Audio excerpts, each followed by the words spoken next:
you know King Charles was having a coronation ceremony? Because I didn't, I'm gonna be honest. Happy Coronation Day, apparently, and welcome back to Beyond the Screen. It's only fitting I give you the top 10 celebrities who hate King Charles already. At number 10, we have Princess Diana. Their marriage was one for the books. It was such a pivotal period in the history of the royal family that there's even a TV show about it. But don't take it as facts, remember folks, it's a dramatized TV show. But more on that later. Princess Diana was quite iconic in her progressive views and her non-traditional stance as a member of the crown. You either loved her or hated her, there was no in between. Her marriage with King Charles was never out of love, but out of pure duty. They both had their fair share of affairs to handle the physical aspect of a relationship that they couldn't find in each other. Princess Diana met an army officer, James Hewitt, and they were together for about 5 years. Many were convinced he was the actual biological father of Prince Harry due to their similar ginger hair. And then King Charles had his own thing with Camilla Parker Bowles, and they ended up marrying in 2005. So when their separation was announced in 1992, sure, the general public was shocked, but it only made sense. Divorce was not an option at the time until 1996. She was still granted rights and access to the Kensington Palace,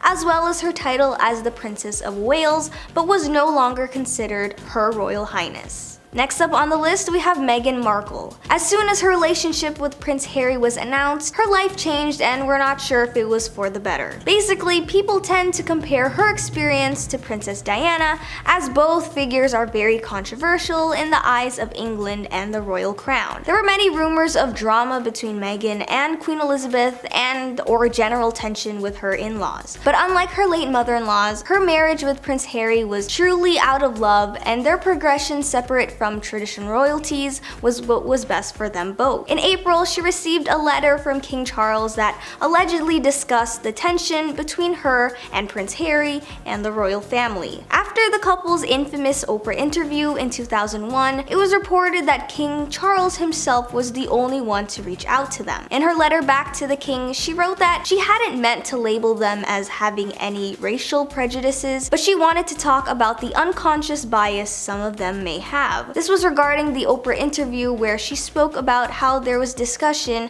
about her son Archie and his skin tone. At number 8, we have Queen Elizabeth. It was reported that at one point, the Queen was feeling frustrated with her son being inadequate to his royal duties. One said that she believed he would never live up to his sense of duties, and coming from your own mother must have hurt a lot. But is it a real parental relationship if your parents aren't disappointed in you? Some believed she favored Prince Andrew over Charles, causing a detrimental rift between brothers. It seems like the mother and son's distanced relationship had always been the norm. When he was first born, the Queen was insistent that he be born in her bedroom, as she favored familiarity over a hospital room. Initially, she made it her mission to being a present mother. She once said, "I am going to be the child's mother, not the nurse's." As a celebrity, figures are known to being an absent presence in their children's lives. But then this became untrue, as she was reported to leave town immediately to accompany her husband, King Philip, and disregarded her motherly duties. Apparently, she was gone so often she wasn't around for King Charles' first steps, and his first words were Nana. At number 7, we have Prince Harry. Prince Harry's relationship with his father is like any other, except not really, because they are literal royalty. In the documentary The Me You Don't See, produced by both him and Oprah, he shared the irritation he felt for his father. He claimed that King Charles made him suffer as a child, and they even tried to persuade him and Meghan from leaving and distancing themselves from traditional royal duties. As a kid, his father once told him, "Well, it was like that for me, so it's going to be like that for you," when it came to regarding the life as a royal member of the palace. This confused him as a child, and even today, as he rejects that type of cycle. He doesn't believe that children should suffer just because their parents did too. If anything, he's a firm believer that parents should do everything in their power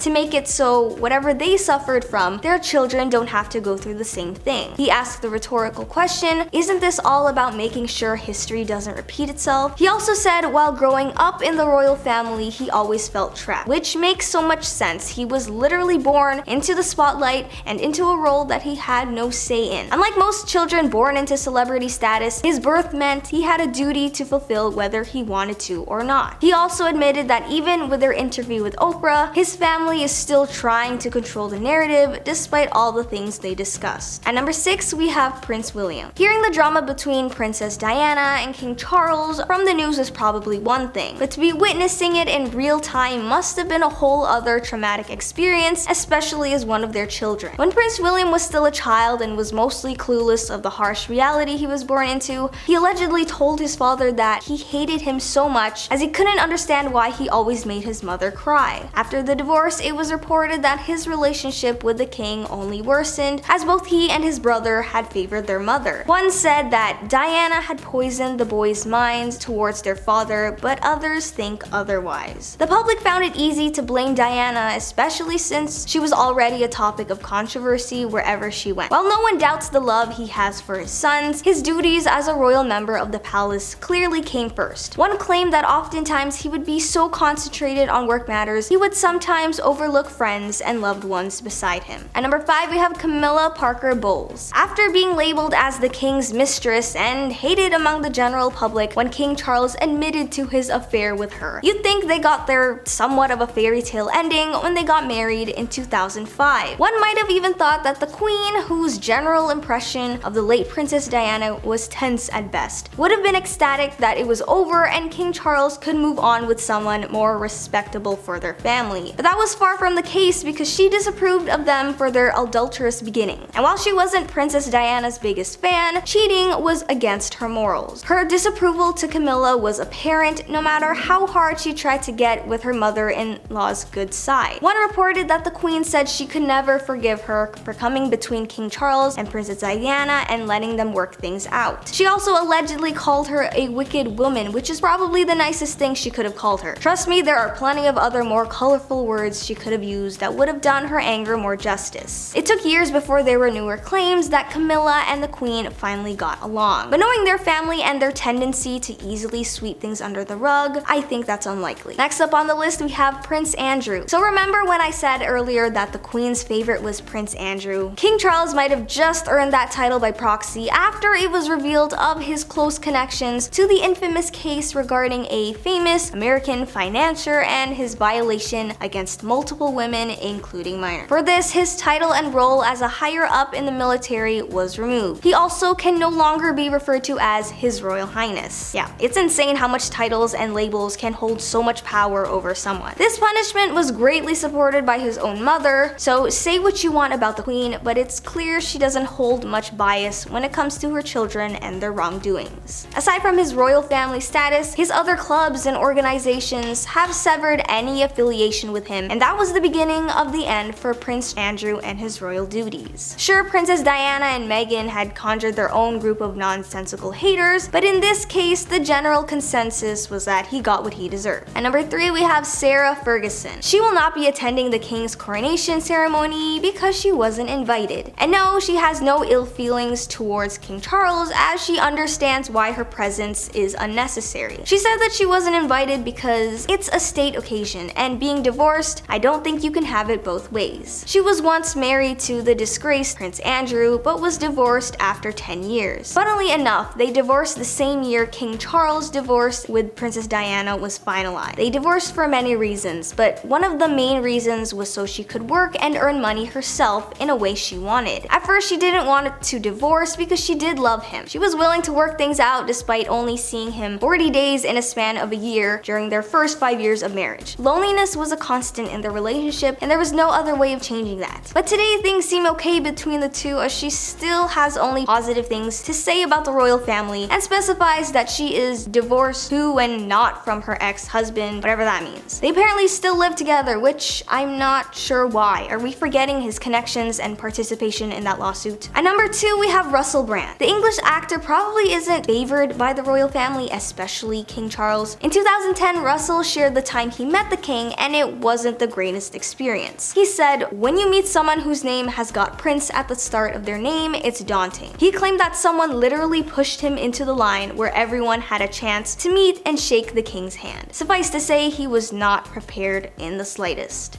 He swore that the moment they made eye contact, it was as though the king recognized him for his work in the industry, and we all know it's not necessarily the greatest reputation. After the quick handshake, the king wanted to move on to the next person, but Russell refused to let go. Why? I have no idea. He said that this was his moment and he didn't want to let go just yet. He also admitted to shouting at Camilla and that being awkward as well. Finally, at number 1, we have Dominic West. Despite the show's success, the actor did not want to succeed the role as King Charles in the TV show The Crown. Now, it wasn't anything against the royal family or anything like that. He simply thought he wasn't fit for the role. After showrunner Peter Morgan offered him the part, at first he said no. He told him, "You've got the wrong guy, I look nothing like him." He was a fan of the show since it started and was intimidated by the original King Charles, Josh O'Connor, who won an Emmy for his portrayal. He ended up agreeing, mostly because Peter would not leave him alone until he accepted it, but a part of him also knew that this role was something he couldn't stop thinking about. It was a big role with big shoes to fill, but he also knew he would regret it if he didn't at least try. Have you ever watched The Crown? I hear it's really good, and this list makes me want to start the show now. As usual, thank you guys for watching, and I'll see you in the next one.